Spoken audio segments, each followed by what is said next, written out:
Qui ne connaît pas les fameux gospels Amazing Grace, Go Down Moses ou encore Oh Happy Day? Ces musiques qui ont forgé les musiques contemporaines qu'on peut encore écouter aujourd'hui viennent en fait des work songs qui étaient des chants chantés par les esclaves noirs en Amérique pour se donner du courage au son des pioches, au rythme des pioches, au rythme des marteaux, sur les champs de coton, dans les prisons, sur les rails. Et ces work songs qui ont donné ensuite naissance aux Negro Spirituals, qui sont des chants teintés d'espoir quand même, malgré la plainte derrière. Teintés d'espoir qui retracent aussi les histoires de l'Ancien Testament, notamment la sortie d'Égypte, la libération des Hébreux. Et ces Negro Spirituals ont donné ensuite naissance au gospel que l'on connaît peut-être un peu mieux, qui retrace plus les histoires du Nouveau Testament. Mais dans la Bible, qu'en est-il de la musique? Est-ce qu'on fait référence à la musique? Alors dans l'Ancien Testament, un peu plus. On a beaucoup de références aux instruments dans les psaumes, il y a beaucoup d'instruments différents, des chants. Et par contre, dans le Nouveau Testament, c'est un peu plus rare.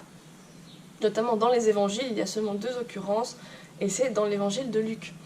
Au chapitre 7, Jésus fait cette parabole en disant nous avons joué de la flûte, vous n'avez pas dansé, et nous avons chanté un chant funèbre, vous n'avez pas pleuré. Et il reproche aux pharisiens d'être fermés en fait, d'être fermés à leurs émotions, à ne pas s'ouvrir aux joies que la vie peut apporter. Et il y a une deuxième occurrence qui est au chapitre 15, avec cette parabole que vous connaissez sûrement du fils prodigue. Le fils prodigue est le fils cadet qui est parti, qui a dilapidé l'héritage de son père, et il revient, il est accueilli comme un roi par son père qui organise une fête avec des chants, des danses, etc.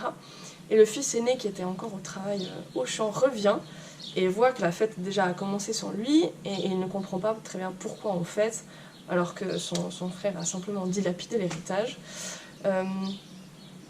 Et son père se justifie en disant « mais il fallait festoyer, regarde, ton frère était mort, le voici vivant, il était perdu et le voici retrouvé ». Et c'est par la musique que l'on célèbre et que l'on fête la vie. La musique est là en fait comme un appel à revenir à la vie et à saisir les sources de joie et les opportunités qu'elle nous offre, et plutôt que d'être enfermés, emprisonnés par nos propres croyances et par nos colères ou nos rancœurs.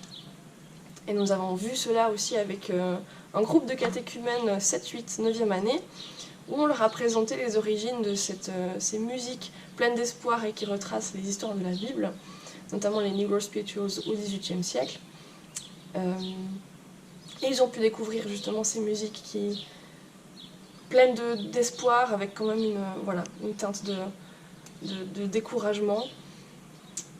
Et on peut se rendre compte que oui, les esclaves noirs ont chanté cela, mais nous aussi, nous avons aussi nos propres esclavages, nos propres emprisonnements aujourd'hui, comme les pharisiens qui ne vont pas au-delà de leurs croyances, comme le fils aîné qui ne comprend pas pourquoi on fête son frère et qui est bloqué dans ses rancœurs, dans ses colères.